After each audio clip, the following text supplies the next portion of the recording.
April 6వ తేదీ శని త్రయోదశి సందర్భంగా శ్రీ పోతిరెడ్డిపాళెం షుగర్ ఫ్యాక్టరీ దగ్గర శనేశ్వర స్వామి కర్మఫలదాత శనేశ్వర స్వామి క్షేత్రంలో ఉదయం 9 గంటల నుంచి తైలాభిషేకంలో ఇనబ్బాండట్లో దీపారాజన, మధ్యాహ్నం అన్నప్రసాదాలు, శనేశ్వర స్వామి యాగం జరపబడును. కావున భక్తులు అందరూ వచ్చి స్వామివారి దర్శనం చేసుకుని తైలాభిషేకం చేసుకొని ఇనబ్బాండ్లో దీపారాజన చేసుకొని అన్నప్రసాదాలు చేసి స్వామివారి కృపకు పాత్రలు కావాల్సిందిగా కోరుతున్నాము. ఇటు ఆలయ సేవకులు.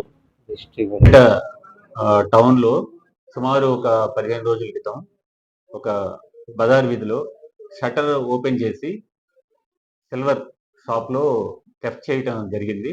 దానికి సంబంధించి మా ఎస్పీ గారు, డిఎస్పీ గారు ఇంట్రెస్ట్ తో మేము స్పెషల్ టీమ్ ని ఫామ్ చేశాము. దానిలో భాగంగా మేము మా ఎఫర్ట్ చేసినప్పుడు దీనికి సంబంధించిన ముద్దాయిని పట్టుకోవడం జరిగింది. అతను గోపాలపురం, తిరుపతి జిల్లా గోపాలపురానికి చెందిన నరేష్ అనే వ్యక్తి. ఇతను ప్రీవియస్ గా కూడా క్రైమ్ హిస్టరీ ఉంది. 2012లో అలాగే 2019లో కూడా ఇతను వైన్ షాప్స్ షట్టర్స్ బ్రేక్ చేసి థెఫ్ట్ చేశాడు. జైల్లో కూడా కొంతకాలం ఉన్నాడు.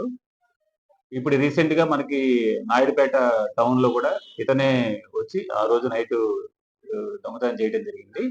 ఆ షాప్ లో ఏదైతే పోయిందో అది పూర్తిగా కూడా మేము మా క్రైమ్ టీం కూడా మొత్తం కూడా రికవరీ చేయడం జరిగింది. మొత్తం ఇది 6 kgs వెండి, అలాగే 15 గ్రాములు గోల్డ్ షాప్ లోది. పూర్తిగా ఇంటాక్ట్ ప్రాపర్టీ ఏదైతే పోయిందో దాన్ని తక్కువ టైంలోనే రికవరీ చేయడం జరిగింది. దానిలో మా ఎస్ఐ గారు, మా క్రైమ్ సిబ్బంది అందరూ కూడా చాలా ఎఫర్ట్ చేశారు. వాళ్ళందరినీ మా సీనియర్ ఆఫీసర్స్ అప్రిషియేట్ చేశారు.